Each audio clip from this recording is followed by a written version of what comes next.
So tell a sound boy don't test. Tell a sound boy don't test. No, come my sound no lose no contest. So my sound I beat them with dub, rubber dub, rubber dub, rubber dub, rubber dub. That's what the people them love. So my sound I beat them with dub, rubber dub, rubber dub, rubber dub, rubber dub. Grandkids. There's many music that people listen in their time that they don't want their kids to listen. You understand? They come in the car, they turn off that music. Okay, turn off that music because the children is in the car. If you're gonna have a party, you're not gonna play that music because the kids is here. So, because we are adults, so there's many things that we might listen to, but we don't want our kids to because it's so contaminated. And I think that's the great thing about reggae music. It is when you get to sit down, listen to it, and break it down to somebody who don't understand it, instantly they walk away, become a fan. Yeah, so reggae is in a great place. I just think it needs more promotion. You understand? Yes. So I think more radio people, more DJs, as much more as we can push this message, because we should realize that there's a double agenda out there, and reggae music standing up for the right one. Yeah. Yeah. Now, I'm a big fan, like I said before, and in my opinion, you have a whole bag of hit songs. How do you start a song? Like, do you wait to hear a rhythm, then you go write some lyrics, or do you have some lyrics and a melody, and then you go and find somebody to build their rhythm? How do you start a song? Well, it can, in many different instances, sometimes you might get a rhythm, and the rhythm itself playing some melodies, and you might just listen to the rhythm and say, oh, this is so sweet, and the song come. And next time you might having a conversation like we're having right now, and somebody says something and it stay in your mind, and it becomes something that you want to talk about. It become a topic that you would like. So you go home, sit and get your pen and start to scramble something together. And then you might go look a rhythm for that song. Another time you might just go into the studio, you might just be on the plane, you might just wake up and find yourself with a melody, and it is so sweet, you spend the whole day on it. So there's no, as what we say, being a writer will tell you they got writer's block because their mind is somewhere else. But that's why they make the Vice demo tape. Yeah. You understand? Because you might be on the plane, get a melody, and if you don't capture that melody, when you come off the plane, you don't even remember it. You understand? Yeah, And then 2 months down the line, you might hear somebody else singing a topic, and you say, whoa, but that's what I was writing about, and forget about it. Because for me, energy never die. So if it come to you and you don't capture it, it shall transcend to someone else. And this is this is my experience through music. Yeah. You understand? So there's many different ways of writing. You know? I don't see, I can't think of any other reggae artist that is as busy as you are. Like, when I look at last year, I look at the places you've been, I just wonder, when you get some time, when you're not working, what do you do? What do you like to do? How do you chill out? Well, when we get time, we still have to be working. We still have to be creating. Yeah, when we're not on the road, we're in the studio making music. Or I try to get whenever I get as much time, I try to do some things with my kids. Understand? Or cooking, doing that, planning the next move for my children, you understand? So being a father and being a musician is like you have two jobs. So when you're not being a musician, you have to go be a father. Because when you walk through the door, your kids don't say, okay, Anthony B, welcome home. They say, welcome home, daddy. You see? So now it's time for daddy duty. Yeah. So when I'm not on the road, and I'm always trying to create music or spend as much time with the youths as I can. I've, touching on the kids, I've got 4 grown-up children, and I've spent several years being a DJ, and now an events promoter, and none of my kids, they're not interested. No. No. No, because they see the amount of time that you spend to do what you're doing. It's like me, none of my children is into music. Right. Yeah, my son is into That's soccer. weird. See? That's where the question was going. Are Yeah. you molding any of your children to be the next? But all the Bob Marley kids, them pick up a mic and they can bang. I won't say they want to. You understand? But at this moment, just as you say, they don't show that interest in music. For them, it's like, Daddy, why? It seems like it's very hard. Because you're always there. And for them, oh, we're not going to fly, that's too far for fly. That's so, there's so much complaint now. But as you know, the younger we are, sometimes we tend to just play around with life. Yeah. My first daughter, I bring her in the studio one time already because she said, okay, she wanted to sing and she got a good vocal. When she started to sing on the rhythm, she have a good vocal and then she said, oh, Daddy, so you take me serious? That's what I want to do. I don't want to do music, I want to be a lawyer. Right. And so now she's in college, Yeah. she's doing law. So my son, he wants to be a soccer player. So he's in school doing soccer. But about 6 months now, I see he start to play rhythms. So I buy him everything that he needs to put it together and just observe it. Understand? And he spend a lot of time. He play beats for me now. He play like 2 beats for me already.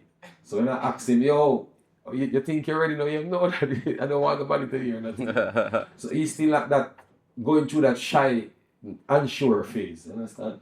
Yeah. So I could call myself a B grade reggae superstar in Australia, even though I've never had a hit song. But when I go to Jamaica, I don't even go near the mic because in Jamaica there are so many rich, talented youngsters and middle-aged and old people. What do you attribute that to? Like, why do you think there are so many vibrant, so many big voices coming out of Jamaica? I think it's the love of music. You understand? You have many countries who they don't open to music like Jamaica. So you would say to somebody, Jamaica listen to soca music, pop music, rock music, disco music, techno music, gospel music. Jamaica listen to every kind of music, Afrobeat. So in many other countries you might go and okay, this is their style of music that they listen to. And they might pick another, like in America most people listen to R&B and hip hop and then you find a reggae crowd, that's it. But Jamaica, everything play. You understand? So I think that is something. So from your youth coming up, I grew up, my mama playing music, my uncle playing music, my grandfather played music, my auntie played music. So everybody, you understand? If you realize it, Australia, listen how silent Australia become in the night. That's kind of, for a Jamaican, that's kind of weird. You understand? Because this is how Jamaica is. Okay, there's no party in Melbourne. Okay, we're going to tonight. We're going to Geelong. We're going to Geelong, right? So there's nothing in Geelong tonight, or we're going to Williamstown. Yeah. So this is how it is, and this is like night after night, Monday, Tuesday, Wednesday, Thursday, Friday, to Monday again. See, so with that, and then Jamaican is always trying something. So is either a man trying to sing, or he's trying to DJ, or he's trying to produce. So which in many other people, you might find somebody who is a great singer and they're from Australia and you hear them sing and say, but you can't sing, and them say, no. I sing in my bathroom. Jamaican they got that boldness. No, but what I'm getting at though is that it's not that, because some people like to sing, and they can't do it very well. Yeah. But in Jamaica, almost everybody can sing. Yes, because it's a practice. It's like, remember we do it from we are youth. So then, you in Jamaica now, you find a man who is on the road, he's a taxi driver. But he's singing. So, he's singing all his life, even though he's driving taxi. So when you hear him sing, you're going to be like, he's a taxi driver. You understand? Because he's singing so much and practice becomes. So I think Jamaica is just a multi-talented place. You understand? We try so much that, as they say, if you try 10 things and you fail at 8, you must gonna be good at 2 or you're gonna get something. And I think that's one of the thing about our culture. We try. Remember now, we are the only person, only a Jamaican you're gonna meet and say, I want a plumber. And he's a plumber. But if he come to do your plumbing work and you like not work, he say, I'm an electrician too. See, if your car not starting, he say, oh, don't worry, man, I'm a mechanic too, man. See, so this is, it is not something like, even in America now, a Mexican come and he's gonna help you fix your light. And you say, oh, I need a plumber. He say, oh, give me 1 minute. He take out his phone and he call the plumber. Jamaican ain't doing that. Jamaican is telling you, what's wrong with the pipe? Let me take a look. You understand? So I think it's the cultural way, it's the way we think. Yeah. You understand? So we like to try first. We have to fail at trying. We don't like to say we fail and never try. And I think that is something in the culture that keep Jamaica multi-talented. Yeah. No, I don't want to put you on the spot neither, you know, but collaboration-wise, is there an artist out there that you haven't worked with yet that you would see a time when you might collaborate with such person? And I'm still open. There's a lot of artists that I love their music. And there's a lot of young artists that I'm listening to right now that I love their style too. So I'm hoping. I don't want to just say one name, but I'm hoping. You don't have to. Have to. We're gonna get some questions from the audience very soon. So if you're thinking of something that you'd like to ask Anthony B, we'll get to that. But tell us about this time in Australia. You seem, I mean, I've actually met you a couple of times before now, not necessarily work with you, but watch you on stage. And this time you seem like it's almost like you're relaxed here and feel at home. I feel thank you very much for that. Big up yourself, Demas. Big up the family. Yeah, I feel comfortable. I'm here now, not just singing, but soaking up some of the Australian culture and learning a little more about Australia, observing a little more, watching a little more documents about Australia, reading a little more. So I think I'm on an observation mood also. Yes. Yeah. Nice. So tomorrow morning you're flying to Sydney. Yeah. I have a show in Sydney and you want our family there at the Red Rattler Theatre. Make sure you check that out. Yeah. Tomorrow night, Sydney. Yeah. And then back to Melbourne for the big Jamaican Music and Food Festival in Williamstown. I'm sure everybody here will be there for that. Why should they come and see you? Well, if you've never seen an Anthony B show yet, you're missing something. Yeah. Simple as that. You're missing something. If you're a reggae lover, Anthony B is one of the performers you must see in your lifetime. Yeah, you must have this in your repertoire. This must be a part of your catalog. You must say, okay, at least one time I can stick, I watch Anthony B live. Yeah, so I would say it like that. Yeah, and do you ever get tired on the stage? Because, man, I get tired watching it. Well, tired is a word we don't try to put in our vocabulary, you know. Yeah, so put away Mr. Tired, you know. Yeah, so that's how we try to remain fit and eat right, think right, and live right. Because exercise is not just physical running up and down, but mental. Because sometimes your body can feel fit, but if your mind is not fit, then it play on your body also. So mental fitness is a part of physical fitness. You understand? And to maintain mental fitness and physical fitness, dieting is a very good thing. Because if you run up and down and you're thinking right, but you're not eating right, you still might end up at the same place that you're trying to avoid. So these are the 3 things I try to do. Yeah.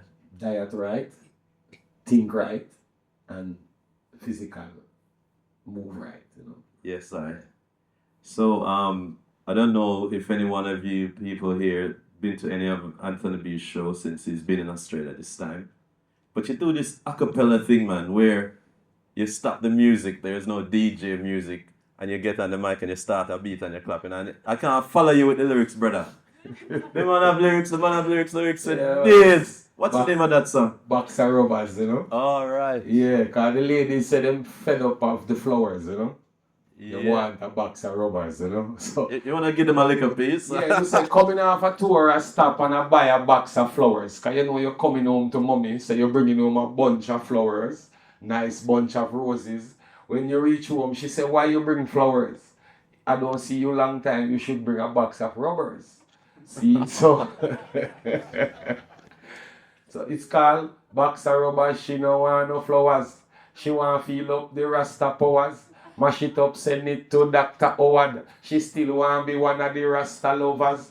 Box of rubbers, she no want no flowers. What? She want to feel up the Rasta powers. Mash it up, send it to Dr. Howard. She still want to be one of the Rasta lovers. Buggy, you remember this girl from Kingston? She does call me, say she want the king's son. Me drink some roots, me never drink rum. Me tell her the kitty she fi bring come. Now she a request the work no income. And she don't get test no symptom. Have me wipe but me still a get fling down. Put it on hard but rubbers and skin bun. Me book her in the city some years back, 2 stiff titty. Them time that she no wear locks. Have her in the car over the gearbox. Have it 2 foot on the dashboard in a earmax. Whap it, she go on like she get beer back. Squeeze her throat, now she want get the beer back. Flip up down, we no play that. So when you lick the bad man, you better wear black. I bring her box of rubber, she no want no flowers. What? She want feel up the Rasta powers. Mash it up, send it to Dr. Howard. She still want be one of the Rasta lovers. Is a box of rubber, she no want no flowers. What? She want feel up the Rasta powers. Mash it up, send it to Dr. Howard. She still want be one of the Rasta lovers. See? She got the kitty every man a dream about. So me live up in a that like me dream house. No kissy even though she have a clean mouth. Big boo make she ball and scream out. Man straight Rasta no go the lean road. She said me love it next she want be me queen now. She poof the chalice blow the weed out. She said tell Billy me a the real goat. Rasta, no in a slackness, yeah? Full of girls, so we... Wow. Yeah, box of rubbers, you know? Yeah. Yes, I am. Big up. Be Yeah. tired. Yeah, man. Alright, so anybody have a question anywhere in the audience? We have a little roving mic, you know, we can... Alright, mom is gonna pass around the mic. Lick shot. I want to go on, sir. Pull it. Pull up. Pull it. Touch it. I think you can hear me all right. Yeah. Yeah, okay. Man, it's great to see you, and it's a beautiful thing to hear your story. So thank you for sharing with us. It's pretty special. Just kind of curious. My world's psychology, so I'm interested in what's going on in your head. and the question I have is, you know, you've been a star for 30 years, and you've traveled the world, and you've impacted many of our lives, probably everybody in this room in some way, and millions of others. In that time, you probably learned a lot about yourself on that journey. You know, looking back over all those experiences you've had, what would be one thing that really stands out to you in those 30 years of life and experience, and you know, being such a professional that you'd share? Well, the first thing I would share is self-confidence. It helps to increase your self-confidence stronger than even if you have never left your country. So just growing up in Jamaica, yes, you're a confident, you're a person full of confidence, but when you get to really go around the world and you get to see, what it teaches you is that, because you grow up and hear about how different people are. Because growing up all my life going to school, what they try to do is highlight the differences. I've never learned in education where they're trying to highlight the similarities. So that's what I learned by traveling. I learned of the similarities that is not reflected in the educational system.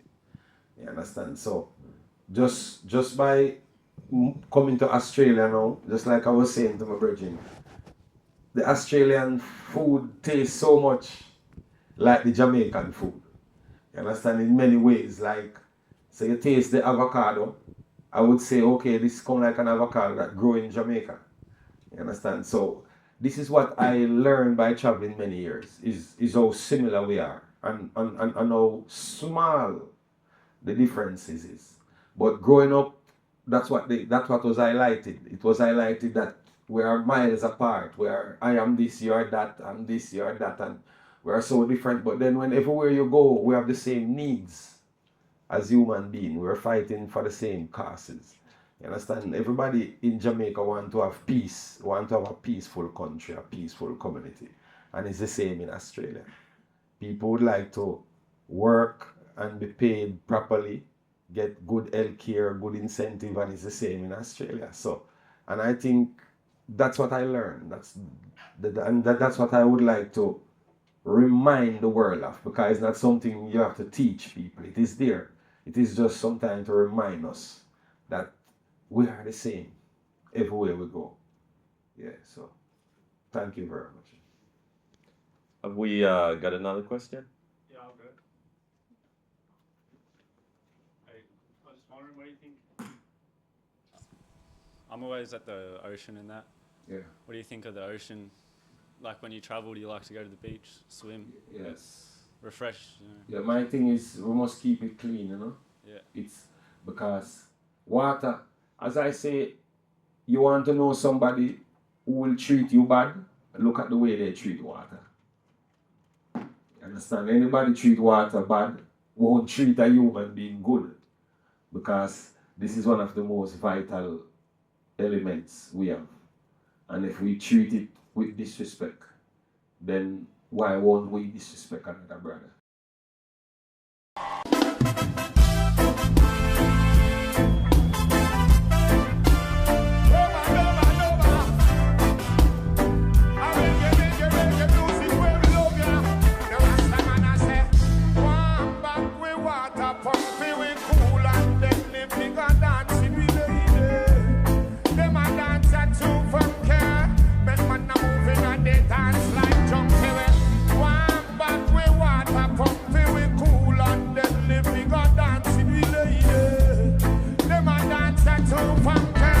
Gunshot a bus, you get jumping. Dance I know it's like a disgrace. You think I joke the stick a walk in a big place. In a can